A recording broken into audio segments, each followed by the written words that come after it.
आज नई मुरली है 12 जनवरी 1979।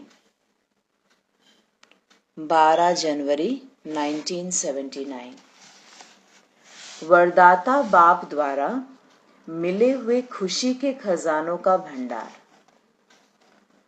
वरदाता बाप द्वारा मिले हुए किसका भंडार? खुशी का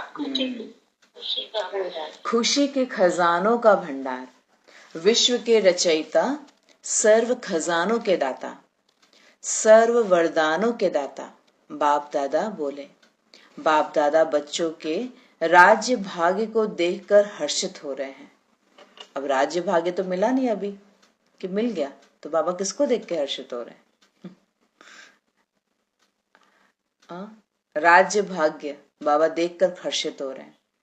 सारी सृष्टि की सर्व आत्माओं से कितनी श्रेष्ठ आत्माएं हैं। ये भाग्य, सबसे पहला भाग्य क्या देखे बाबा? कि पूरे विश्व में देखे, नजर दौड़ाए बाबा, तो हम बच्चों को देखे कि देख रहे कितना श्रेष्ठ आत्माएं हैं, कितना श्रेष्ठ भाग्य है, कितनी सर्व खजानों से संपन्न आत्माएं हैं। बाबा तो देख रहा है ना ऊपर से, बाबा को पता लग रहा है इनको ज्ञान है, कितनों को ज्ञान नहीं है, इनको खुशी है, उनको खुशी नहीं है, इनको संतुष्टता है, उनको संतुष्टता ही नहीं है, भाग ही रहे इच्छा के पीछे, इनको पूरे कर्मों का ज्ञान है इसलिए अलर्टनेस है, वहां पर कोई अलर्टनेस ही नहीं है। तो बाबा ये जो डिफरेंस है, कॉन्ट्रास्ट है, ये बाबा पूरा देख कर क्या बोल रहे हैं? कितनी सर्व खजानों से आप संपन्न आत्माएं हो। इस समय की संपन्नता का गायन आप श्रेष्ठ आत्माओं के कारण स्थान का गायन सदा चलता आ रहा है। इस समय की संपन्नता का गायन आप श्रेष्ठ आत्माओं के कारण स्थान का भी गायन हो गया। स्थान मतलब मधुबन भूमि का। अब अंत तक भी भारत भूमि का गायन विदेश में भी महान है। सभी कोई बोलते हैं भारत ही है जहां पर राजयोग की शिक्षा मिली। योग करना है तो भारत से सीखो, क्योंकि भारत को ही माना गया है योग गुरु। तो अब अंत तक भी भारत भूमि का गायन विदेश में भी महान है। स्थान का महत्व आप चैतन्य महान आत्माओं के कारण है। नोट करिए, ये आज का एक स्वमान रहेगा कि भारत का गायन किसके कारण है? हम चैतन्य महान आत्माओं के कारण। तो मैं चैतन्य में महान आत्मा हूं। आज तक भी आध्यात्मिक खजाने के लिए सबकी नजर भारत की तरफ ही जाती है ना। योग में गुरु माना गया है भारत को, और सभी कोई इसलिए योग सीखने आते हैं, तपस्या करने आते हैं, भक्ति यहाँ है सबसे ज्यादा है, तो इसीलिए गायन है भारत का। तो सबकी नजर आध्यात्मिक खजाने के लिए कहाँ जाती है? भारत में जाती है। स्थूल धन में गरीब माना जाता है। हाँ, भारत को स्थूल धन में गरीब माना जाता है, लेकिन आध्यात्मिक खजाने में अविनाशी सुख और शांति, शक्ति, इन खजानों में भारत ही सबसे संपत्तिवान गाया जाता है। तो आपकी इस संगम युगी की संपन्न स्थिति के कारण ही स्थान का गायन है। हमारी जो संपन्न स्थिति है, इससे भारत का गायन बना। स्थिति से, बाहरी स्थूल खजानों से नहीं, स्थिति से। इतने खजानों से संपन्न होते हो जो आधा कल्प वही प्राप्त खजाने चलते रहते हैं। कौन कौन से खजाने हैं हमारे पास? समय का, श्वास का, शक्ति का, और गुण, ज्ञान, गुण का, ज्ञान का, शक्ति का, श्वासों का, श्वास, संकल्प का, संतुष्टता का, ये गुण हो गया, गुण में आ गया। खुशी का खजाना। सबसे बड़ा खजाना संगम युग हमें मिला। संगम युग पे समय का खजाना। और दुआओं का खजाना।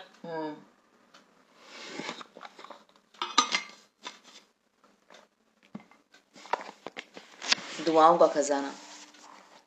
तो ये सब खजाने से संपन्न आत्माएं बाबा कहते आप है जिसके कारण स्थिति बनी हमारे, और हमारी स्थिति बनने के चलते भारत का गायन हुआ। इतना खजाना जमा होता जो अनेक जन्म खाते रहते हैं। ऐसा कभी कोई सारे कल्प में नहीं बन सकता। ये सबसे बड़ी बात है और अनोखी बात भी है, और इसमें वंडरफुल बात नहीं है पर जागरूकता नहीं है। क्या हम विनाशी विनाशी खजाना जमा करने में लगे रहते हैं, लगते ही है ना, लगे रहते हैं उसी को, पर एक्चुअली वो रहता नहीं है। जब आत्मा शरीर त्यागेगी तो वो कुछ भी साथ नहीं जाता। साथ क्या जाता है? कर्म जाता है, गुण जाता है, शक्ति जाती है, ये आत्मा के साथ जाता है। और हमारा ध्यान 95% किसमें है? बाहर, स्थूल खजाने में। स्थूल को जमा करने में, स्थूल को इकट्ठा करने में, स्थूल के पीछे। पर देखिए मतलब जो सत्य बात जो है उसके ऊपर कोई ध्यान ही नहीं करता। बहुत रेयर अगर ज्ञान में नहीं है, और बहुत रेयर ऐसी आत्मा होती है जो अपने कर्मों पर ध्यान देते हैं, दुआओं पे ध्यान देते हैं, अपने मन पे ध्यान देते हैं, अपनी स्थिति पे ध्यान देते हैं। नहीं, इसीलिए बाबा ने बोला संपत्तिवान कौन है इस पूरे सृष्टि पर? हम सब आत्माएं, बाबा के बच्चे। हाँ, बाबा के बच्चे जहां जहां पर हैं, जो अपनी स्थिति को इससे संपन्न बना रहे हैं, ना कि विनाशी धनों से। तो ये सबसे बड़ी अचरज की बात है। जो असत्य है कहीं कहीं जानते भी हैं पर ध्यान कहीं नहीं, उसके लिए कुछ नहीं कर रहे। तो बाबा कह रहे इतना खजाना जमा होता जो अनेक जन्म खाते रहते हैं, ऐसा कभी कोई सारे कल्प नहीं बन सकता। संगम युग सर्व युगों में से छोटा युग होने के कारण इनकी बहुत थोड़ी सी आयु है। संगम युग की जितनी छोटी सी जीवन है, छोटा सा युग है, इतनी कमाई सब युगों से श्रेष्ठ है। सोचिए, है ना, सीजनल है, जैसे है ना संगम युग सीजनल है। अभी मतलब धरनी पे जितना बीज डालेंगे उतना मिल जाएगा, अगर अभी नहीं डाले तो फिर और कोई समय डालने का समय नहीं है। तो छोटा सा युग है लेकिन वैल्यू और आयु भी छोटी सी है पर वैल्यू बहुत है।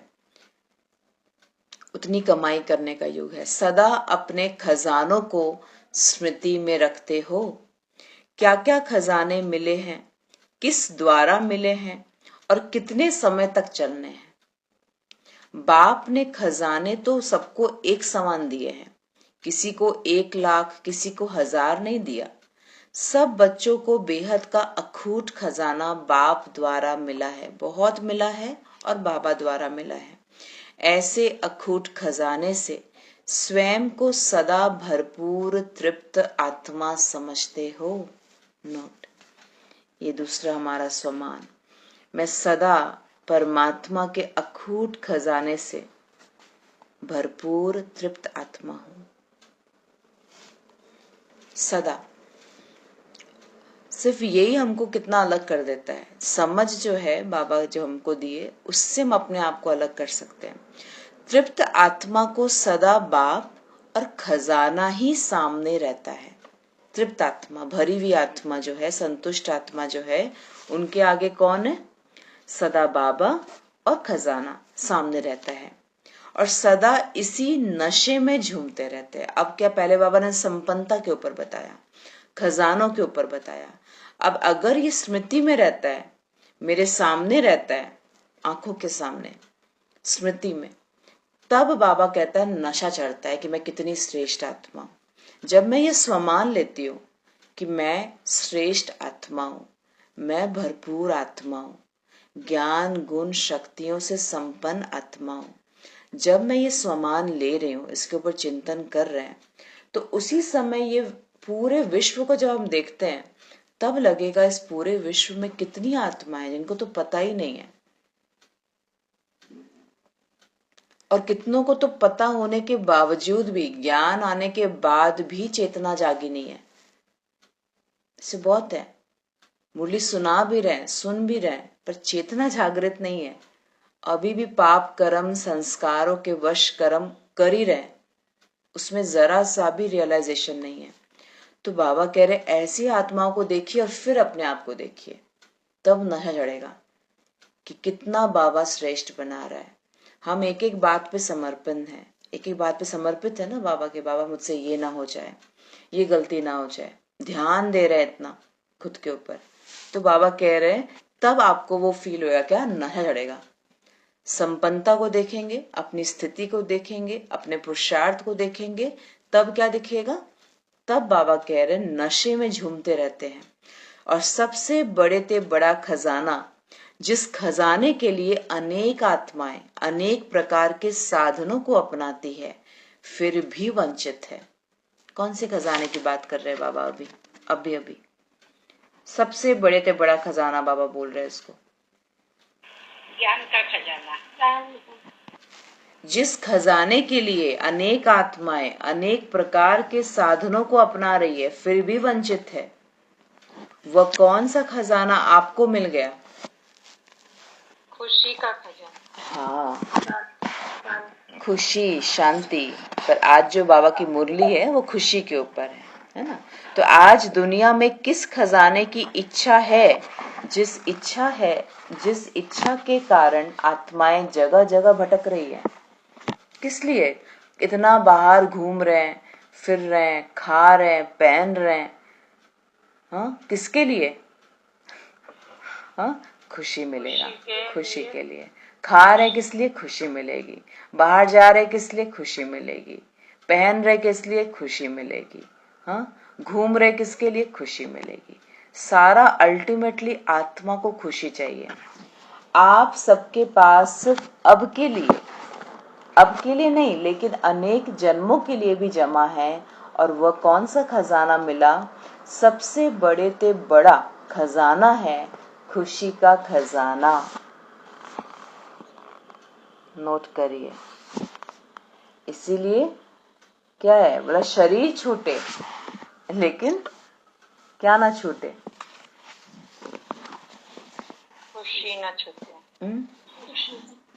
ये दादी गुलजार है ना, इनका पूरा ये स्लोगन था जीवन का। कुछ भी हो जाए अपने अंदर से खुशी को नहीं छोड़ो। इतना याद रखो कौन मिला है हमको, क्या मिलाया, क्या दिया हमको, कौन मिला और क्या दिया। इतना याद करो तो ही कितने खुश हो जाएंगे। सच में हमको हमारे साथ कौन है? हमारे साथ बाबा है। हमारे साथ कौन हमको पालना कर रहा है? बाबा मेरी पालना कर रहे हैं। हमको कौन संभाल रहा है? बाबा संभाल रहे हैं। किनकी नजर मेरे ऊपर है? बाबा की नजर मुझ पर है। तो ये सब थॉट्स जो है, ये संकल्प नहीं है, ये केवल एक शक्ति देने वाले महावाक्य है।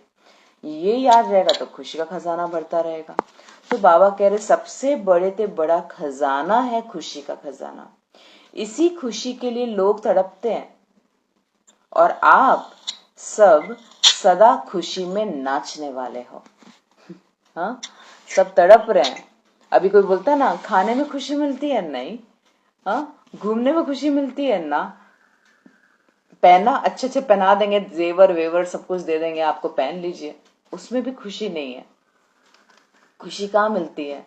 जब मुरली सुनते हैं, जब बाबा को याद करते हैं, जब अपना आपस में जो ब्राह्मण पवित्र परिवार है ये जब आपस में संगठन में मिलता है, स्नेह मिलन होता है, आपस में एक्सचेंज होता है एनर्जी का, प्योर एनर्जी का, तब खुशी मिलती है ना। हमारे लिए खुशी का कारण ये है, जब हम अपने पवित्र भाव से किसी को हम ज्ञान सुना रहे होते हैं तब खुशी मिलती है।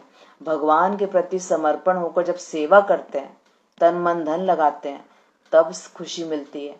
तो बाबा कहते हैं हमारे लिए खुशी का साधन अभी चेंज हो गया और हमारे पास खुशी का खजाना भरा हुआ है।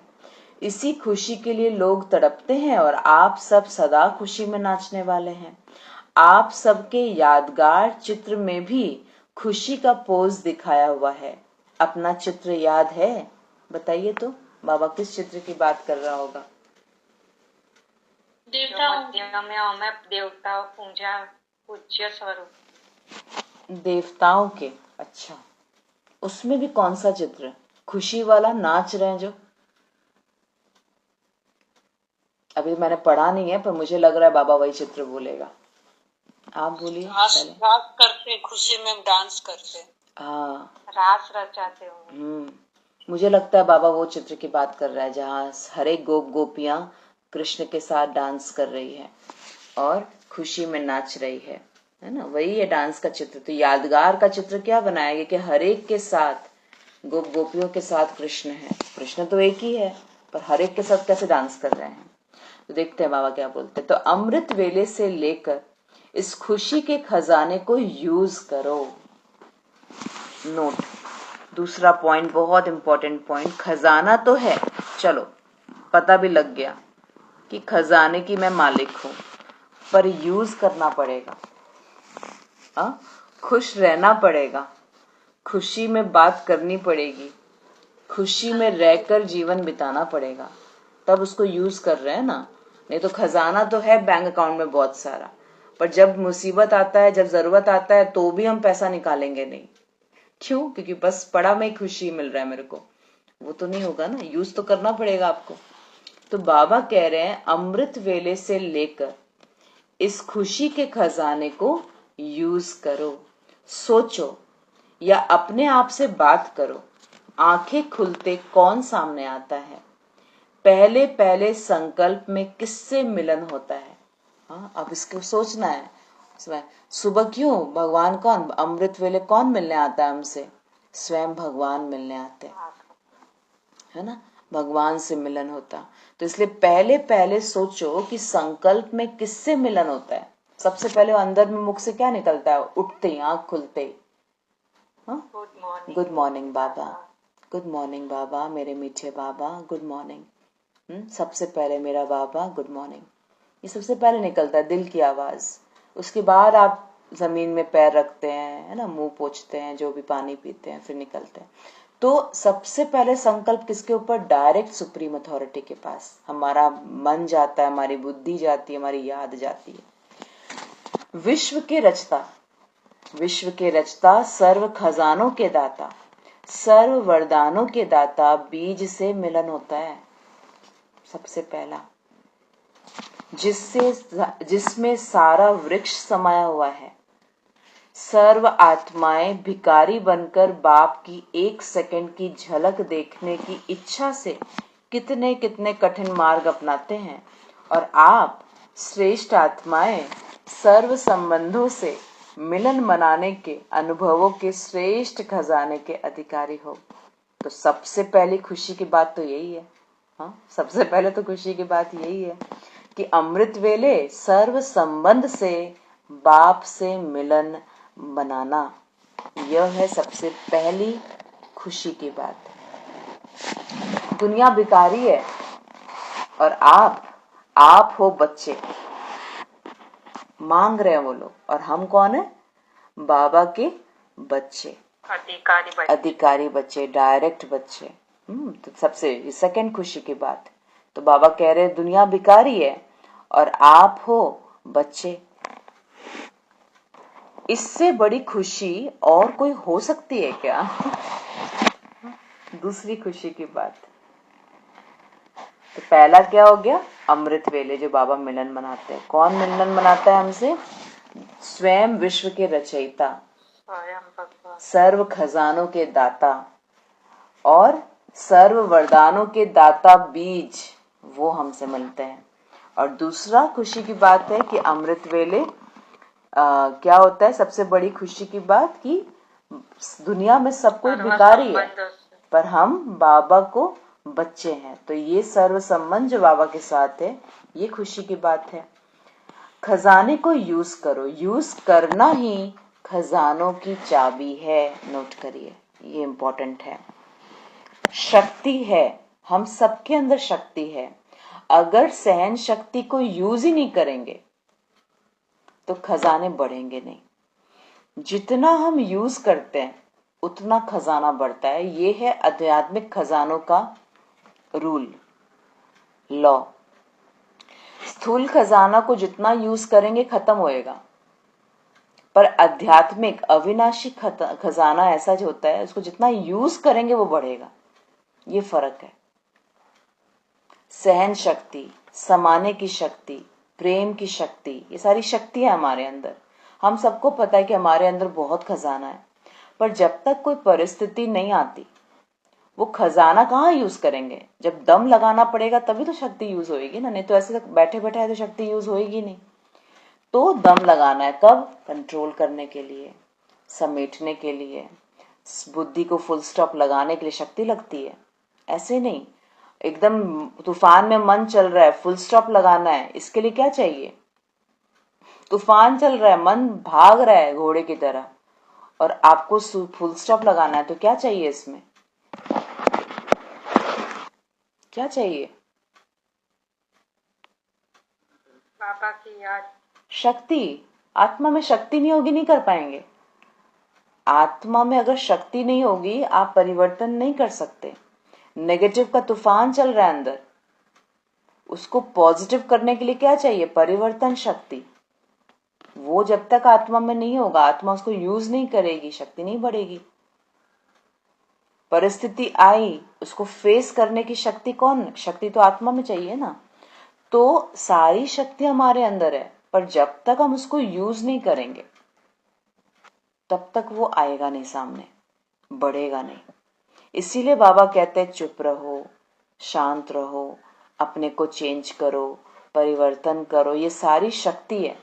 रोना आसान है, हाय हाय करना आसान है, रोना पीटना चिल्लाना, दूसरों पर क्या बोलते हैं उसको, दूसरों पर दोष दृष्टि रखना कि उसके कारण ऐसा हुआ, ये बहुत आसान है। पर खुद स्वीकार करना कि हाँ मैंने ये गलती की है, इसमें शक्ति चाहिए। ये हर आत्मा नहीं कर सकती। जो शक्तिशाली आत्मा होगी वो भरी सभा में भी कहने को रखेगी कि हाँ गलती हुई है मुझसे। तो इसके लिए क्या चाहिए? और ये कायरता नहीं है, सबसे बड़ी बात ये क्या है? शक्तिशाली आत्मा की निशानी है। इसीलिए बाबा कहते हैं शक्ति तो हम सबके अंदर है, खजाने बहुत सारे हमारे अंदर है, पर उसको क्या करना पड़ेगा? यूज करना। हाँ, उसको यूज करना पड़ेगा। में भी अगर हमें जो खजाने मिले, अगर उसको हम लोग यूज नहीं किए तो वो व्यर्थ है। व्यर्थ है, क्योंकि वो वैसा ही हो जाएगा ना। बैंक अकाउंट में पैसा पड़ा है, पर जब समय आया तब हम बोल रहे अरे कोई दे दे, कोई इधर से मिल जाए, उधर से। क्यों? अपना खजाना यूज नहीं कर सकते? कर सकते हैं, पर यूज नहीं करते, तो फिर फालतू है ना, वो व्यर्थ ही है वो। तो बाबा कह रहे यूज करना ही खजानों की चाबी है। दूसरा खुशी का खजाना। पहला खुशी का बाबा ने अमृत वेले बता दिया कि अमृत वेले का क्या महत्व है, और बाबा देखो कौन कौन मिलता है, क्या है डिफरेंस, कितनी श्रेष्ठ आत्माएं आप हो। दूसरा खुशी का खजाना, इतनी सिकिलिदे श्रेष्ठ आत्माएं हो जो स्वयं भगवान आपको पढ़ाने के लिए परमधाम से आते हैं। दूसरी खुशी की बात क्या है? स्वयं भगवान हमको पढ़ाने के लिए परम धाम से आते हैं। इतने सिकिलिदे हैं। सिकिलिदे मतलब क्या होता है? सिकिलिदे क्या होता है? बहुत काल से बिछड़े हुए। हाँ, बहुत काल से बिछड़ी हुई आत्मा जब होती है। अब कोई अगर आपको बहुत दिन बाद आपका बच्चा आपको वापस मिला, बिछड़ गए थे कुंभ के मेले में, और फिर एकदम मिले, उसके बाद छोड़ेंगे आप उसको? उसके लिए क्या नहीं कर दे। तो बाबा कह रहे ऐसे ही कितने सिकिलिदे श्रेष्ठ आत्माएं हैं हम सब कि भगवान हमको रोज परमधाम से आकर पढ़ाते हैं। लंदन या अमेरिका से नहीं आते, इस लोक से भी पार, जहां तक साइंस वाले स्वप्न में भी पहुंच नहीं सकते, ऐसे परमधाम से स्पेशल आपके लिए पढ़ाने के लिए आते हैं। और फिर पढ़ाने की फी भी नहीं लेते। हाँ, बाबा ने कोई फी रखा है? कितनी खुशी की बात है सच में। कोई ट्यूशन फीस नहीं, कोई स्कूल फीस नहीं, कुछ नहीं। पढ़ाने की भी फी नहीं लेते। और ही पढ़ाई की प्रारब्ध, स्वर्ग का स्वराज्य स्वयं नहीं लेते, आपको देते हैं। इस पढ़ाई का प्रारब्ध क्या है? स्वर्ग है ना, वो भी खुद नहीं लेते, बाबा हमको देते। तो इससे बड़ी खुशी और क्या होगी? हमारे लिए खुशी की ये बात है। इस स्मृति से खजाने को यूज करो, इससे आगे चलो।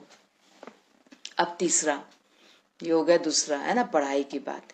तीसरा, कार्य करते हुए कर्म योगी का पाठ बजाते कर्म योगी अर्थात सदा बाप के साथ रहते हुए हर कार्य करने वाला कर्म योगी के समय भी चाहे कोई भी कर्म कर रहे हो, लौकिक या अलौकिक, लेकिन ऑलमाइटी अथॉरिटी आपका साथी है अर्थात फ्रेंड बनकर हर समय साथ निभाते हैं।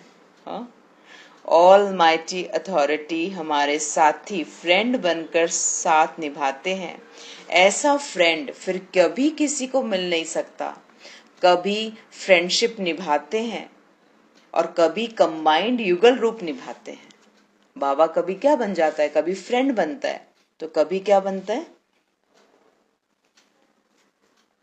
कभी कंबाइंड युगल बन जाते हैं। युगल मतलब साजन, है ना, पति, पतियों का पति। तो बाबा कह रहे हैं ऐसे कंबाइंड युगल। देखिए फ्रेंड्स जो लौकिक में है, फ्रेंड्स है, पति, सब समय 24 आवर्स तो हमारे साथ नहीं रहेगा ना, कि रहेगा, नहीं रह सकता। पर बाबा को हम साथी बनाकर हर कार्य में बाबा को साथ कर सकते हैं, फ्रेंड बना सकते हैं और कंबाइंड युगल भी बन जाते हैं। ऐसा कंबाइंड स्वरूप, विचित्र युगल रूप जो सदा आपको कहते हैं सारा बोझ हमको दे दो। ऐसा पति, ऐसा फ्रेंड क्या बोल रहा है कि सारा बोझ दे दो और तुम सदा हल्के रहो। जहां भी कोई मुश्किल कार्य आए तो वह मुझे अर्पण कर दो तो मुश्किल सहज हो जाएगा। ऐसे कर्म योग के पाठ में सदा साथीपन के खजाने को व सदा साथ के खुशी को यूज करो। यानी कि कर्म योग में कौन सी खुशी की पॉइंट यूज करनी है कि मेरे साथ बाबा फ्रेंड बनकर ये कर्म कर रहा है। ऑलमाइटी अथॉरिटी मेरे साथ, मेरा युगल रूप है, मेरे साथ कंबाइंड है। तो बाबा कह रहे ये खुशी के पॉइंट को यूज करो और कर्म योगी बनो। आज बाबा बोलते हैं ना कि कर्म योग किसको कहते हैं, कर्म योग किसको कहते हैं, कर्म में योग समाया हुआ है। अब ऐसा तो है नहीं कि कर्म करते हुए हम परम धाम में बैठेंगे, कर्म करते हुए हम सूक्ष्म वतन में बैठ जाएंगे, फरिश्ता बनकर उड़ेंगे और फिर दूसरों को सकाश देंगे। ये तो कर नहीं पाएंगे। कर्म करते समय तो आपका हाथ पैर भी चल रहा है, बुद्धि भी कहीं कहीं लगानी पड़ रही है। तो बाबा करते साथ का अनुभव करना है। हाँ। बाबा मेरे साथ है, जो भी कर्म करे उसमें साथ का अनुभव करना। हाँ, यही बाबा अभी बताया ना। इसीलिए हर कर्म करने से पहले जहाँ बुद्धि की बात है वहां अपनी बुद्धि को बाबा को समर्पण करके कि बाबा अब ये काम करने शुरू करने जा रही हूँ, अब इसमें आप मेरे साथी हो। बाबा को साथ लेके जाएंगे, जो भी है उसमें अच्छा बुरा हर चीज में बाबा मेरा साथी है। सक्सेस मिला बाहरी रूप से तो भी अच्छी बात, सक्सेस नहीं मिला, सफलता नहीं मिली, फेल भी हो गए तो भी अच्छी बात है। क्यों? क्योंकि बाबा साथी है। अगर फेल भी होते हैं तो दुख का अनुभव नहीं होगा। तो इसीलिए बाबा को कर्म योगी उसको बोला गया है जिस पर कर्म का कोई प्रभाव ना पड़े। फिर से बोल रहे हैं, कर्म योगी उसको कहते हैं जिसका कर्म का किसी पर प्रभाव ना पड़े। अगर मेरे ऊपर कर्म का प्रभाव पड़ रहा है, हम दुखी और सुखी दोनों हो रहे हैं, कर्म योगी उसको कहेंगे दुख सुख के परे, ना दुख होता है उसको ना सुख होता है। ग्लानि और अप्रिसिएशन है ना, ये दोनों चीज मिलेगा, उसमें भी एक समान। हानि हुआ लाभ हुआ उसमें भी एक समान। इसको कर्म योगी कहते हैं जिनकी अवस्था एक रस रहती है। और ये एक रस अवस्था क्यों रहती है? क्योंकि बाबा को साथी बनाकर बैठे हैं। मिल रहा है तो भी बाबा है, नहीं मिल रहा है तो भी कौन है साथ में? छोड़ नहीं दिया बाबा, हाँ बाबा ही है। तो इसीलिए एक रस अवस्था रहती है। इसीलिए बाबा कहते हैं कर्म योगी, कर्म योगी, राज ऋषि, ये सारे एक ही टाइटल्स को बोला जाता है कि राज ऋषि को भी क्या है, राजा भी है, मेरा साथी कौन, हाँ मैं किसका मालिक हूं, और ऋषि यहाँ का वैराग्य, यहाँ से किसी से आशा, किसी से फल की कोई आशा नहीं, निस्वार्थ भाव से सेवा करने वाले। तो बाबा कहते कर्म योगी उसको कहेंगे जिसका कर्म के प्रति फल लेने की कोई आशा ना हो। फॉर एग्जाम्पल जैसे बच्चे की पालना करते हैं हम लोग, है ना, तो बच्चे की पालना माँ बाप करते हैं। तो पालना कर रहे तब तो बहुत अच्छा है, पर कहीं ना कहीं एक आश बन जाती है। क्या? कि हम बच्चों को कर रहे हैं तो बच्चा मेरा करेगा कब? जब हम बड़े हो जाएंगे, जब हम बूढ़े हो जाएंगे। ये एक आश बनती है, और वही जब आश पूरी नहीं होती, या उसमें जैसा चाहे थे वैसा नहीं होता, तब क्या होता है? तब क्या होता है? दुख होता है दीदी, दुख होता है। दुख होता है। होता है ना। इसी को कर्म बंधन कहते हैं। आपने मेरे को कोई दुख नहीं दिया, आप मेरे लिए नहीं है ऑब्जेक्ट, आपके कर्म ने मुझे दुखी नहीं किया। मेरे जो इंटेंशन है, मेरा जो उस आपके प्रति जो फल की आशा है वो पूरी नहीं हुई, इसीलिए मेरे को दुख होता है। कोई किसी को दुख नहीं कर सकता, दुखी नहीं दे सकता। अभी जैसे कोई आपने मेरी बात नहीं सुनी, या आपने कोई भी चीज में बोला गया कि चलो ठीक है मैंने आपको बोला, आपने वैसे नहीं किया, नहीं किया। आप कोई कारण नहीं है दुख के। कारण क्या है? मेरा जो आशा बन गया था आपसे, एक्सपेक्टेशन, हाँ, जो मैंने आपके प्रति एक आशा रखी थी, एक व्यू पॉइंट बनाया था कि रीना बहन आएगी, मेरा ये कर्म करेगी, मेरा ये चीज ऐसे कर देंगी। जब वो उस हिसाब से पूरा नहीं होता, तब क्या होता है? तब दुख भी, या तो दुख होगा, या तो फिर क्या होगा? क्रोध आएगा, गुस्सा आएगा। दुख भी क्रोध का ही दूसरा स्वरूप है, पता है आपको? क्या होता, हम बोल नहीं पाते तो फिर अपने आप को दुखी कर लेते। बच्चों को बोल नहीं पाते तो फिर अपने आप को दुखी कर देते कि वो मेरा ध्यान नहीं रख रहा है। तो कहीं ना कहीं एक आश बन जाती है कि वो मेरा करेगा, क्योंकि मैं कर रही हूं अभी। और कर्म बंधन इसी को बोलते हैं, जो बाबा मुक्त होने अभी बोल रहे हैं कि तुम कोई भी कर्म करो, पर अब कर्म के पीछे कोई भी आश नहीं रखो। कोई आ गया, सहयोग दे दिया, बढ़िया बात है, नहीं दिया कोई बात नहीं, क्योंकि कर्म तो मेरे को करना है। इसको कहते हैं कर्म योगी स्टेज। और बाबा को साथी बना के, क्योंकि कर्म योगी तभी तो होगा ना कोई तो एक सहारा चाहिए ना, और वो सुप्रीम अथॉरिटी, उसको साथी बनाकर कर्म करेंगे। कोई सहयोग दे दिया, बहुत बढ़िया बात, नहीं दिया, बाबा है। ये चीज की बुद्धि में रखकर फिर इसको कहते हैं खुशी की पॉइंट।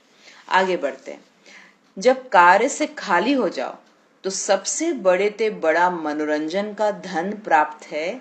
अगर आपको सैर करने की रुचि है, या देखने की रुचि है, पढ़ने की रुचि है, श्रृंगार की रुचि है, डांस की रुचि है, रू रिहान करने की रुचि है, जो भी रुचि हो, वो सब मनोरंजन के साधन आपके साथ है। देखना चाहते हो तो स्वर्ग को देखो। आप देखिए कितनी सारी रुचि है, ये बहुत सुंदर पॉइंट है बाबा की। हाँ, क्या क्या फिर से बता रहे हैं बाबा, कह रहे हैं अगर दिन भर में चलो तो अब कोई कर्म नहीं है, तो अब क्या होगा? खाली हो गए। खाली होते तभी क्या चाहिए होता है? आत्मा को मनोरंजन चाहिए होता है, कुछ एंटरटेनमेंट हो। तब क्या होता है? कोई टीवी देखता है, कोई गाना सुनता है, कोई डांस करता है, तो कोई किसी से बात करता है ना, अपने फ्रेंड को, दोस्त को फोन मिलाएगा, उससे बात करेगा, या बाहर घूमने जाएगा सैर करने के लिए। ये खाली टाइम में मनोरंजन चाहिए, एंटरटेनमेंट। अब बाबा कह रहे हैं हमारा मनोरंजन कैसे होगा? देखना चाहते हो तो स्वर्ग को देखो, संगम युग की श्रेष्ठता को देखो, अपने और बाप के कर्तव्य की अलौकिक कहानी का ड्रामा देखो। ये ड्रामा का चक्र लगाओ। अगर कुछ देखना है तो सैर करना चाहते हो तो कहाँ सैर करेंगे? परम धाम, चार धाम, हाँ, तीनों लोगों। हाँ, ठीक है ना। तो देखना चाहते हो तो संगम युग को देखो, स्वर्ग को देखो, और पूरे ड्रामा के चक्र को देखो। बाबा और बाबा का कर्तव्य देखो, कैसे महान कर्तव्य है। सैर करना चाहते हो तो तीनों लोकों का सैर करो। तीनों लोग, कभी परम धाम चले गए, कभी सूक्ष्म मधुबन चले गए, तो कभी साकार में मधुबन चले गए, तो तीनों लोगों का सैर करो। श्रृंगार करना चाहते हो, फ्री टाइम में करते हैं ना, चलो मैनिक्योर पेडिक्योर कर ले, हाँ, हाथ पैर साफ कर ले, श्रृंगार कर ले, बाल बना ले। तो श्रृंगार करना चाहते हो तो हर गुण के विस्तार से स्वयं को सजा लो। ड्रामा देखना चाहते हो तो 5000 वर्ष का ड्रामा देखो। हिस्ट्री पढ़ना चाहते हो तो अपने 84 जन्मों की हिस्ट्री देखो। रूह रिहान करना चाहते हो, बात करना चाहते हो, तो रूह बनकर रूहों के रचता से रूह रिहान करो। रूहों के रचता कौन है? हाँ, रूहों के रचता मतलब बाबा आत्मा नहीं रचते। बाबा आत्मा के अंदर जो सतो प्रधानता है, सतो प्रधान गुण है, उसको रचते हैं। यानी कि बाबा आत्मा के अंदर से जितनी भी गंदगी है उसको मिटाकर आत्मा को पवित्र सच्चा सोना बनाते हैं। इसीलिए बाबा को रचयिता कहा गया है। बाबा ये पृथ्वी भी नहीं रचते और ना ही आत्मा को एक एक करके रचते हैं। आत्मा को नहीं रचते, आत्मा को नया बनाते हैं, पृथ्वी को नया बनाते हैं। इसीलिए बाबा को रचयिता कहा गया है। कोई सामान बिगड़ जाता है, खराब हो जाता है, जो उसको ठीक कर देता है, फिर से बहुत अच्छा कर देता है, उसी को उसको क्या बोलते हैं हम लोग बोलते हैं ना ये बहुत अच्छा क्रिएटर है। उसने उस मशीन को नहीं बनाया, उसको अच्छा चालू वाला बना दिया, यानी कि बिगड़ी को बना दिया। तो इसीलिए बिगड़ी को बनाने वाले को रचयिताकार कहा गया है, जो है बाबा। तो रूहों के रचता से रूह रिहान करो। और क्या चाहिए? ये सारे मनोरंजन है, और क्या चाहिए? इन सब साधनों से सदा अपने को खुश रखो, अर्थात खजाने को यूज करो। एक और है जो बाबा ने अभी नहीं बोला, वो है स्वमानों की माला। कभी खाली में बैठे हैं, स्वमानों की माला फेरिए। अपने स्वमानों की लिस्ट निकालिए कॉपी से या मोबाइल में जो आपने सेव किया है, कोई फोटो, या जहां पर कम से कम 51 स्वमानों की माला हो। 51 स्वमानों की माला को लेकर बस एक एक करके पढ़ते रहिए, एक एक करके याद करते रहिए। ये भी बहुत अच्छा टाइम पास है। टाइम पास मतलब एंटरटेनमेंट है, मनोरंजन है। तो बाबा कह रहे रचता से रूह रिहान करो, और क्या चाहिए? ये है खुशी के खजाने को यूज करना। और आगे बढ़ते हैं। बाबा पूरे दिन में बता रहे हैं कैसे खुश रहना है। भोजन बनाते हो, किसका फेवरेट सब्जेक्ट है भोजन? हाँ, भोजन किसका फेवरेट सब्जेक्ट है? यहाँ पर जितने हैं, किसको पसंद है भोजन करना, भोजन बनाना? हाँ, बनाना तो है, बनाना अच्छा लगता है ना, बनाना भी। खाना नहीं अच्छा लगता? हाँ, खाते भी हैं लेकिन बनाना ज्यादा अच्छा लगता है। बनाना ज्यादा पसंद है, हाँ ये तो मैं जानती हूँ। और हाँ, बनाना भी और खाना भी दोनों है ना। भोजन का टॉपिक आते ही अच्छा लगता है ना। हाँ वह चलो, हाँ खाने का बात आ गया, खाना सबको पसंद होता है ना। खाना भी पसंद। कल तो भी बाबा के लिए मलाई का हलवा बनाया। ओहो, मलाई का हलवा। बाबा तो मलाई मलाई बनाता है हम लोग को, हाँ, माला माल। और माता जी ने बाबा के लिए मलाई का हलवा बनाया, बहुत अच्छा। तो भोजन बनाते हो, भोजन बनाने के समय पहले भोग लगाना है, अर्थात प्यारे ते प्यारे बाबा को स्वीकार कराना है। इस स्मृति से भोजन बनाओ कि किसी को खिलाना है। किसको खिलाना है? सॉरी, किस स्मृति से बनाओ, किसको खिलाना है। ये बहुत बड़ा स्वमान है। सिर्फ इतना भी याद रहेगा ना कि ये मैं भोजन किसके लिए बना रही हूँ, किसको खिलाना है, तो वो भोग लग गया। समझ लीजिए वो स्मृति में आपको बाबा याद भी है, और भोजन कभी बना रहे, कुछ एक्स्ट्रा चीज बना रहे, कुछ भी बना रहे, हमको क्या होता है, हम किसको याद करते हैं? जो हमारे यहाँ गेस्ट आने वाले हैं, हम उसको याद करके भोजन बनाते हैं। ऐसा होता है कि नहीं होता है? होता है? नहीं होता है? होता है ना, कभी कभी कोई आने वाले तो उन्हीं के लिए स्पेशल बनाया जाता है। हाँ, है ना। अब यही चीज क्या करना है, अब यही स्मृति को बाबा कहते हैं रोज रोज आप ये सोचो, नाश्ता बनाने भी जा रहे हैं, खाना बनाने भी जा रहे हैं, रात का डिनर भी बनाने जा रहे हैं, कुछ भी बनाने जा रहे हैं, यही सोच रहे हैं हम किसके लिए बनाने जा रहे हैं। एक बार बाबा ने बोला था, दादियों ने बोला था, क्या होता था कि पहले सेंटर्स पर ज्यादा धन तो आता नहीं था, कम आता था। तो क्या होता था, बहनें बहनें अलग अलग रहती थी। जैसे अब क्या होता है, एक बहन रह रही है पूरे सेंटर पे ही। तो आउट ऑफ इंडिया में तो क्या है ना कि इतना निकले सुबह से सेवा या फिर कुछ भी है, तो फिर खाना बनाने का टाइम नहीं मिला, कुछ नहीं मिला, तो क्या अकेले रहती थी दीदियां, बहनें, तो खाना ही नहीं बनाती थी। कभी कुछ खा लिए, कभी कुछ खा लिए, कुछ फ्रूट मिलाया भंडारे में तो फ्रूट खा लिए, हाँ ऐसे कर दूध पी लिए। केला खा लिए, ऐसे करके निकालती थी। कितनी बार क्या होता था कि कोई बड़ी दीदी अगर राउंड में जाती थी तो बोला बहन ने सुबह नाश्ते में कुछ नहीं बनाया, पर नहीं दीदी ये बना लिए, बस यही खा लिए। अरे बाबा को भूखा रख लिया।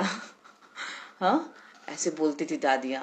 मैं खुद भी जब सेंटर पे थी तो मैं नहीं बनाती थी, अकेले रहते थे ना, नहीं बनाते थे। सच में दीदी जब आती थी तो बोलती थी बाबा को भूखा रखा, दिन भर कुछ नहीं बनाया। वो सत्तू मुड़ी खा लिया, केला खा लिए, फ्रूट खा लिए, हाँ ये सब, दूध पी लिए, बनाना नहीं पड़ता उसमें, अकेले हैं क्या बनाएंगे। पर नहीं, नहीं, आप अकेले नहीं हो। बोले बाबा आपके साथ है। बाबा को भूखा रख लिया, कुछ भी नहीं बनाया भंडारे में। भंडारे में अगर कुछ नहीं बन रहा है किचन में, वो भी अच्छा नहीं माना जाता। सुबह रोज कुछ ना कुछ बनना चाहिए, गरम फ्रेश भोजन, भगवान की याद में वो बनना भी चाहिए और भोग भी लगना चाहिए। घर में दिन भर में ये होना ही चाहिए। अगर आप लोग के घर में तो तीनों टाइम नहीं लगा सकते कोई बात नहीं, पर एक टाइम तो जरूर बनाकर फ्रेश भोजन बाबा को बनाना है। अन्न, अन्न मतलब अनाज, कुछ तो बनाना है, बनाकर प्रिपेयर करके फिर लगाना है। ये दादियां दीदियां फॉलो करती थी। जब एक एक करके जब बहुतों को बोला गया, फिर सर्कुलर आया कि कोई अकेले कन्या भी अगर रह रही है सेंटर पर तो भी भगवान को भोग लगेगा वहां पर। ऐसे नहीं कि कुछ भी आया कुछ भी खा लिए रह लिए, बोला उससे शक्ति नहीं मिलती आत्मा को। इसीलिए फ्रेश भोजन बनाना, किचन में बनना सफाई करके, वो भी एक तरह का क्या बोलते हैं इसको, अच्छे सिग्नल्स है ये। घर में अच्छे दशा रहती है, घर में अच्छे वाइब्रेशंस रहते हैं। आजकल तो यही हो गया ना, आजकल क्या होता है, मेड बनाती है, कैसे भी बनाती है, फिर बाहर का ऑर्डर कर लेते हैं, खा लेते हैं। घर में कुछ अच्छा फ्रेश बनता है, भगवान को तो भोग लगाना दूसरी बात है। इसीलिए तो वो दुर्दशा हो रही है ना, क्योंकि भोजन जो खा रहा है, जो अल्टीमेटली जा रहा है, उसमें भी परमात्मा की याद नहीं है और वो वाइब्रेशंस नहीं जा रहा। इसीलिए बाबा कह रहे हैं कि प्यारे ते प्यारे बाबा को स्वीकार कराना, स्मृति से भोजन बनाओ कि किसको खिलाना है। आजकल की दुनिया में अगर कोई प्राइम मिनिस्टर या प्रेसिडेंट आपके पास खाने आ जाए तो कितनी खुशी होगी। हाँ बाबा देखिए किसका एग्जाम्पल दे रहे हैं। दुनिया में हाईएस्ट पोस्ट वाले कौन है, प्रेसिडेंट और प्राइम मिनिस्टर है। अगर इसके मोदी जी अगर आपके घर आएंगे खाने के लिए, हाँ द्रौपदी मुर्मू जी आना चाहती हैं, तो क्या करेंगे उस दिन।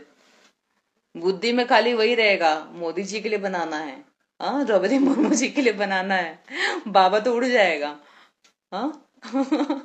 तो बाबा क्या कह रहे हैं कि दुनिया में भी अगर कोई प्रेसिडेंट या प्राइम मिनिस्टर आपके पास खाने आते हैं तो कितनी खुशी होती है, लेकिन बाबा के आगे वह सब क्या है। हाँ, तो सदा बाप आपके साथ भोजन खाते हैं, सदा बाप मेरे साथ भोजन खाते हैं। नोट करिए इसको, कौन मेरे साथ भोजन खाते हैं, सदा बाबा मेरे साथ भोजन खाते हैं। इसको यहाँ पर बैठा लीजिए। भक्त बेचारे बार बार घंटियां बजा बजा कर थक जाते हैं, बुलाते बुलाते भूल भी जाते हैं, लेकिन बच्चों के साथ बाप का वायदा है, सदा साथ रहेंगे। तुम ही से खावे तुम ही संग बैठे, तो इससे बड़ी खुशी और क्या चाहिए। तो भोजन के समय भी तुम ही से खाऊं, यह स्लोगन याद रखो। नोट करिए, भोजन के समय क्या याद रखना है, तुम ही संग खाऊं, तुम ही संग बैठूं, तुम ही संग बातें करूं, तुम ही संग अपने दिल की सारी बातें शेयर करूं। ऐसे खुशी के खजाने को यूज करो।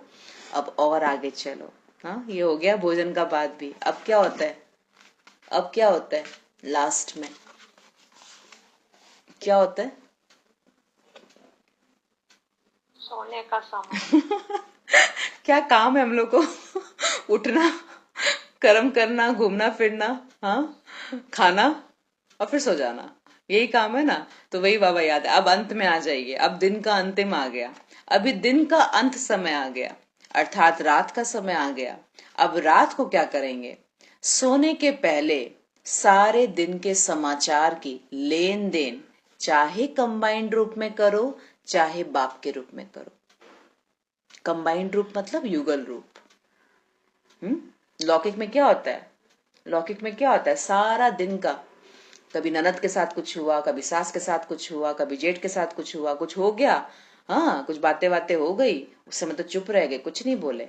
रात को पति आएगा, उसको फिर सारा कहानी बताते, पता है आज ऐसे हुआ, पता है जैसे हुआ, आपकी ननद ने, आपकी बहन ने मेरे साथ ऐसा किया, आपकी जो मम्मी है ना एकदम मेरे को ही पकड़ती है, सारी गलतियां मुझ में निकालती है, सारा किसको सुनाते हैं और वो पति हाँ हाँ सही बात है, ठीक है ठीक है ठीक है, वो अपना मुंडी हिलाते रहते और कुछ नहीं करते, वो खाली वही करता है। इसीलिए बाबा बोले दो रूप से समाचार दे सकते हो मेरे को, या तो युगल के रूप में सुना दो सारा दिन का कहानी, और दूसरा बाप के रूप में सुनाओ। कौन सुनाएगा, कौन सा रूप ज्यादा अच्छा लग रहा है? मुझे पता है कौन सा। हाँ हाँ देखा, क्योंकि रिलेट कर रहे हैं ना, पापा को तो कभी सुनाया नहीं सच्चाई से कहानी, कभी भी फादर को तो बोला नहीं, हाँ पति को सुनाया, और इतना सुनाया, सुनाने वाले ही बने हम लोग। हाँ कौन भाई है यहाँ पर, भाई कौन है? लक्ष्मी नारायण वही रहते हैं, और कौन रहते हैं? लक्ष्मी नारायण भाई। और कौन है भाई में? ओम शांति, बताओ क्या कह रहे हैं? और कौन है? राकेश भाई। हाँ 2 जन है भाइयों में, सुरेंद्र भाई भी है, 3 जन है। और विमल, विमल में तो शायद माता जी है, हमको पता है। अच्छा और कोई नहीं है, 3-4 भाई है। हाँ जी, स्टोरी सही है नहीं गलत है? ये हूँ करते हैं कि बोलते हैं? सभी काम चल सुनना पड़ता है, बस हाँ यहाँ करना पड़ता है, कुछ नहीं और क्या। अब तो कोई दिक्कत नहीं है, तो सुनती है और कहते हैं कि आप सुनते नहीं हो, तो क्या क्या किसके सुने, माँ की सुने, उनकी सुने, किसके सुने? हाँ तो सुनते नहीं हो तो बोलते नहीं सुन रहे हैं, सब कान वान सब खुला है मेरा, है ना। सुनने वाले बन जाते हैं पति जो होते हैं ना, पति फिर सुनने वाले बन जाते हैं। इसीलिए बाबा भी सुनने के लिए बैठा है रोज रात को। हाँ हम सब आत्मा सजनियों की सारी बात, दिन भर में किसी आत्मा भाई से ये हो गया, किसी आत्मा भाई से ये हो गया, कभी वो उसने ऐसे कर दिया, बाबा आपके बच्चे ने मेरे साथ ऐसा किया, हाँ वो सारा कौन सुनेगा? बाबा सुनते हैं। तो इसीलिए बाबा कह रहे 2 रूप से समाचार दो, या तो बाप के रूप में सुनाओ और या तो पति के रूप में, युगल के रूप में, कंबाइंड युगल के रूप में करो।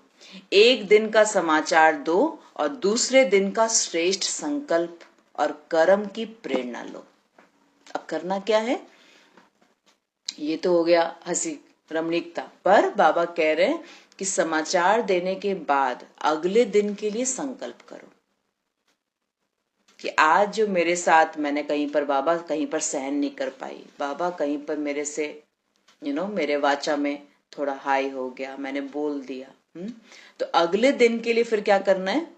आज के टू डू से, आज के समाचार से अगले दिन के लिए श्रेष्ठ संकल्प और कर्म की प्रेरणा लो। सब समाचार की लेन देन करना अर्थात हल्के बन जाना। चार्ट देने से क्या होता है? पोता मिल देने से क्या होता है? समाचार बोल देने से क्या होता है? से हल्के बन जाते। हाँ पति को भर कुछ करे नहीं करे, सुन भी लेता है तो भी हम हल्के, हाँ सुना तो दिया मैंने, क्या किया था आज दिन भर में, सुना दिया, मैं हल्के हो गया, खुश, एकदम हल्की। हाँ अब अगले दिन के लिए चार्मिंग, एकदम तैयार, कोई बात नहीं।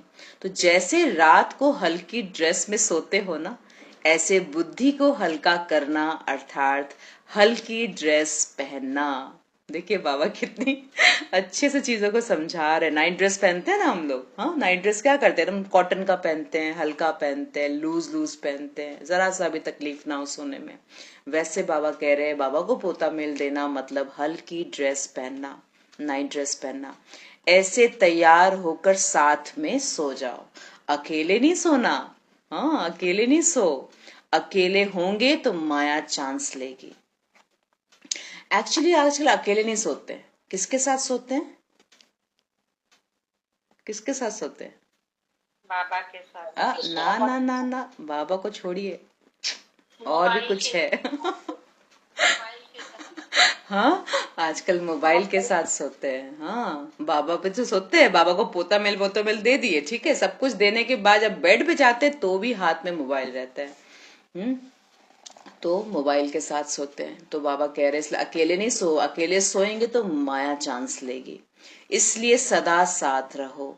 अकेले रहने से डर भी लगता है और निर्भय भी हो जाएंगे। आप निर्भय रहेंगे और माया डराएगी। तो ऐसे सदा साथ के खुशी के खजानों को सारी रात के लिए यूज करो। अब बताओ, अब बाबा कह रहे अब बताओ, सारे दिन में श्रेष्ठ खुशी के खजाने प्राप्त होते हुए भी श्रेष्ठ आत्मा कभी उदास हो सकती है?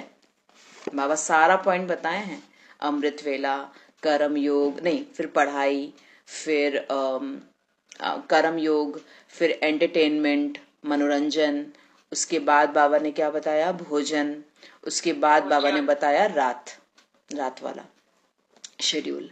तो ये सारे दिन में बाबा कह रहे अगर ऐसे करते हैं, सदा साथ के खजाने को यूज करते हैं, तो फिर बाबा कह रहे हैं श्रेष्ठ खुशी के खजाने प्राप्त हुए भी श्रेष्ठ आत्मा कभी उदास हो सकती है, या अन्य कोई मनोरंजन के तरफ या अल्पकाल के खजानों की तरफ आकर्षित हो सकती है?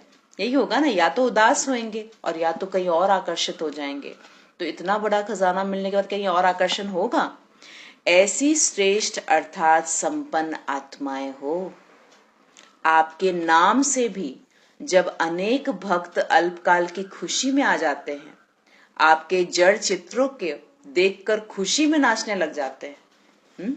नाम से, कीर्तन करने से क्या होता है, नाम ले रहे, कीर्तन कर रहे, कितने खुश होते हैं, नाचते हैं।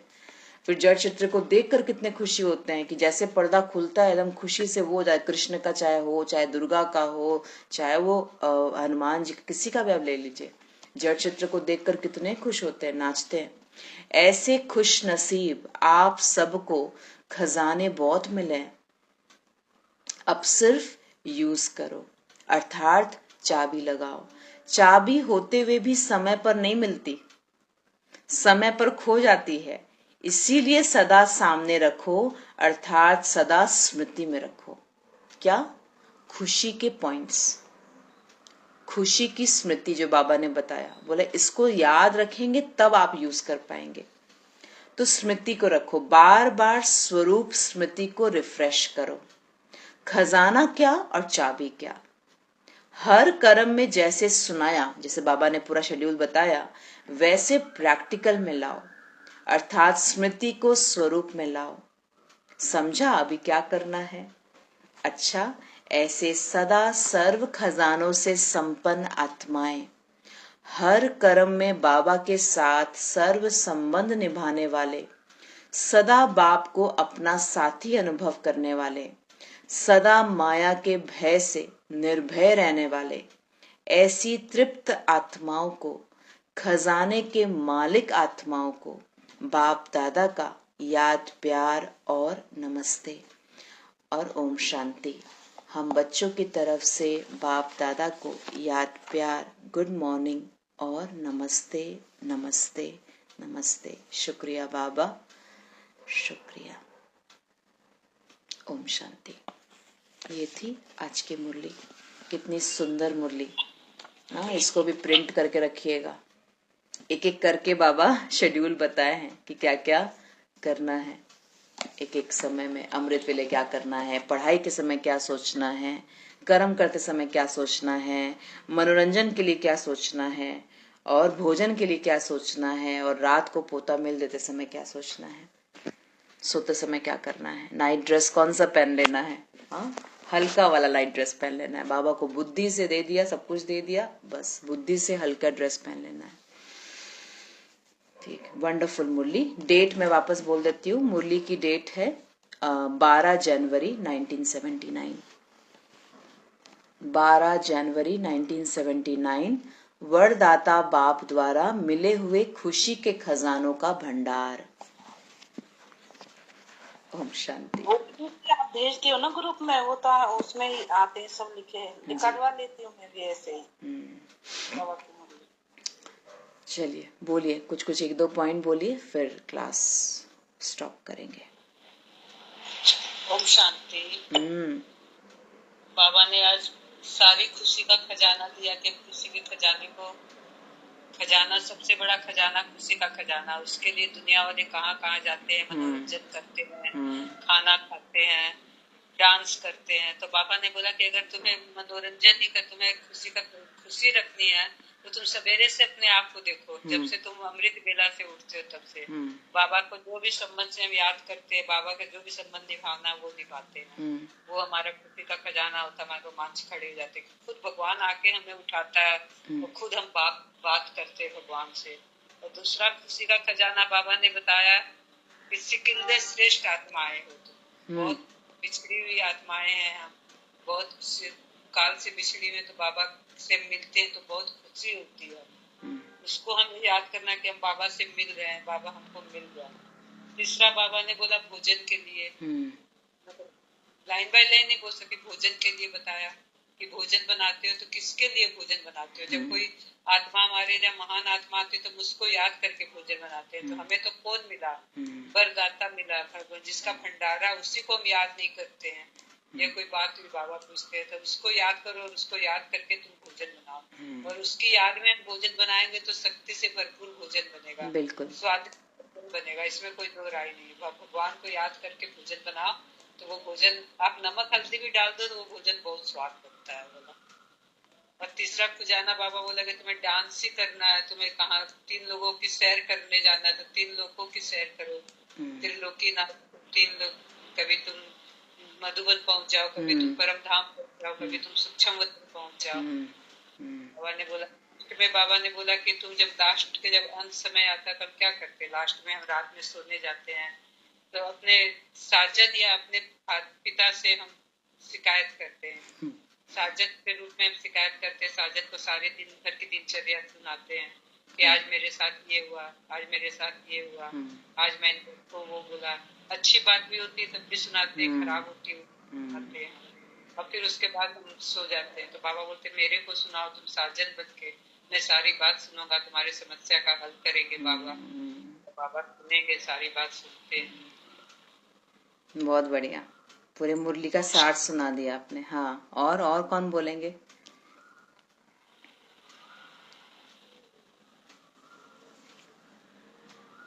बोलिए बोलिए। बाबा ने कहा, हाँ। ओम शांति। बाबा ने कहा कि अगर श्रृंगार करना चाहते हो तो हर गुण के विस्तार से स्वयं को सजा लो। हाँ। और ड्रामा देखना चाहते हो तो 5000 वर्ष का ड्रामा देखो। हिस्ट्री पढ़ना चाहते हो तो अपने 84 जन्मों की हिस्ट्री देखो, पढ़ो। और रूहान करना चाहते हो तो रूह बनकर रूहों के रचयिता से रूह रिहान करो। बहुत बढ़िया। रूह रिहान मतलब होता है बात करना हो तो बाबा से बात करो। अब लोग होता है ना, तुरंत फोन मिलाते हैं ना अपने फ्रेंड को, तो बाबा आज बोले तुम मैं तुम्हारा फ्रेंड भी हूँ और तुम्हारा पति भी हूँ, कंबाइंड युगल रूप भी है। और कुछ देखना भी चाहते हो तो स्वर्ग को देखो और संगम युग की श्रेष्ठता को देखो। हाँ, संगम युग की श्रेष्ठता और बाप के कर्तव्य की अलौकिक कहानी ड्रामा देखो। और शेयर करना चाहते हो तो तीनों लोगों की शेयर करो। सुनना चाहते हो तो बाबा की मुरली सुनो। हाँ, बोले नहीं है भल बाबा, मुरली में लिखे नहीं है, पर सही बात है। हम सुनते हैं ना, म्यूजिक सुनते हैं, गाना सुनते हैं, तो बाबा बोलते मुरली सुनना है तो फिर मुरली की धुन सुनो। हाँ, मुरली की धुन अपने अंदर लेके जाओ, मुरली सुनो। मुरली सुनने में कितना मजा आता है। स्वमानों की माला भी पीराते। हाँ, स्वमानों की माला भी हम जप सकते हैं। वो भी क्या, एक एक टाइटल याद करते जाइए, ज्यादा नहीं, 20-25 स्वमान लिख के रखिए अपने पास, अच्छे कहीं भी डायरी में। कभी मन किया वो 25-30 स्वमानों को रिवाइज करते रहिए, उतना भी बहुत है। 25-30 को याद करते रहिए, बस उसको माला फेरते रहिए। तो वो भी क्या हो गया, हमारा टाइम पास भी हो जाता है, श्रेष्ठता भी हो गई और शक्ति भी मिल गई, सब कुछ हो गया उसमें। यूज करना ही सबसे बड़ा खजाना है। हाँ, चाबी है। हाँ, खजाने को बढ़ाने के लिए चाबी जो है वो है यूज करना। जितना यूज करेंगे उतना ही बढ़ेगा। अविनाशी खजाना बढ़ता है, स्व के प्रति भी और दूसरों के प्रति भी। और बाबा ने कहा संगम युग छोटा है, उसकी आयु छोटी है, पर उसकी कमाई बहुत श्रेष्ठ है। सब युगों से श्रेष्ठ है उसमें कमाई। पूरे कल्प तक चलती, एक्चुअली बहुत जन्मों तक चलती है, पर देखा जाए तो हम लोग का जो भाग्य है, जो संगम पर, पिछले संगम पर बनाए थे, वो अभी तक भी चल रहा है, कलयुग के अंत तक भी चलेगा। फिर अभी जो कमाई कर रहे हैं, फिर वो अगला पूरा कल्प चलेगा। तो इसीलिए कमाई करने का जो युग है वो संगम युग है, पूरे कल्प तक चलता है। अच्छा, ओम शांति। तो आज का हमारा स्वमान भी ये रहेगा, मैं खुशी के भंडार से भरपूर। और जो बाबा ने एक एक करके दिनचर्या बताया कि सुबह क्या सोचना, पढ़ते समय क्या सोचना, खाना बनाते समय क्या सोचना, कर्म योग करते समय क्या सोचना, ये सारा पॉइंट अपने बुद्धि में आज घुमाना है, रिवाइज करना है। यही आज हमारा स्मृति रहेगा, दिन भर वही स्मृति रहेगा कि यही खुशी की बात है कि अभी क्या, जो भी आपका समय चल रहा है उस समय, अभी जैसे होगा ये खत्म होगा, उसके बाद फिर से ज्ञान खजाना, फिर से बाबा 7 बजे बाबा मुरली शुरू करेंगे, फिर से भगवान परम धाम से आकर हमको आज के दिन की साकार मुरली सुनाएंगे। तो ऐसे कर करके अपने आप को चार्ज रखना है, खुश रखना है पूरे दिन में। कौन आएगा मेरे को पढ़ाने के लिए? परम धाम से स्वयं भगवान आएंगे पढ़ाने के लिए हमको। ओम शांति। आज बाबा ने चाबी के लिए भी बताया ना कि तेरे बच्चों के पास में चाबी है लेकिन उसको यूज नहीं करते। जब हमारी चाबी खो जाती तो हम कितने परेशान होते हैं, लौकिक में कितने परेशान होते, चाबी इधर उधर रख देते। तो वैसे तुम भी बाबा बोलते चाबी रख के भूल जाते हो, खो नहीं जाते हो ना। खोना मतलब चाबी को यूज करने की विधि नहीं आना, विधि नहीं आना। हाँ। कि शक्ति को यूज कैसे करें। अब यूज करेंगे तब भी तो शक्ति जागृत होगी, है सब हमारे अंदर ही, पर हम उसको यूज नहीं करते। इसीलिए बाबा कहते हैं चाबी को पता होना चाहिए। और चाबी सबसे पहले है मेरा बाबा और मैं आत्मा, ये सबसे पहली चाबी है। क्योंकि वो यूज करने बोलते ना, स्मृति का स्विच ऑन करो, तो ये स्मृति का स्विच ऑन तो यही है। उसके बाद फिर सारा चाबी अपने आप आपको दिखाई देगा कि किस विधि से इसको हम पार करें, इस सिचुएशन को हम पार करें। यही है ना, मैं आत्मा हूँ, मैं शिव बाबा की संतान हूँ, बच्चा हूँ। हाँ, ओके, चलिए। ये लाइन को याद करने से शक्ति आती है ना। कोई भी चीज में फिर अकेला महसूस नहीं होता, फिर लगता है हाँ बाबा मेरे साथ है ना, मैं इसको पार कर लूंगा, है ना। ड्रामा भी याद आएगा, बिंदी लगाना भी याद आ जाएगा, सब याद आ जाएगा। अच्छा, ओम शांति।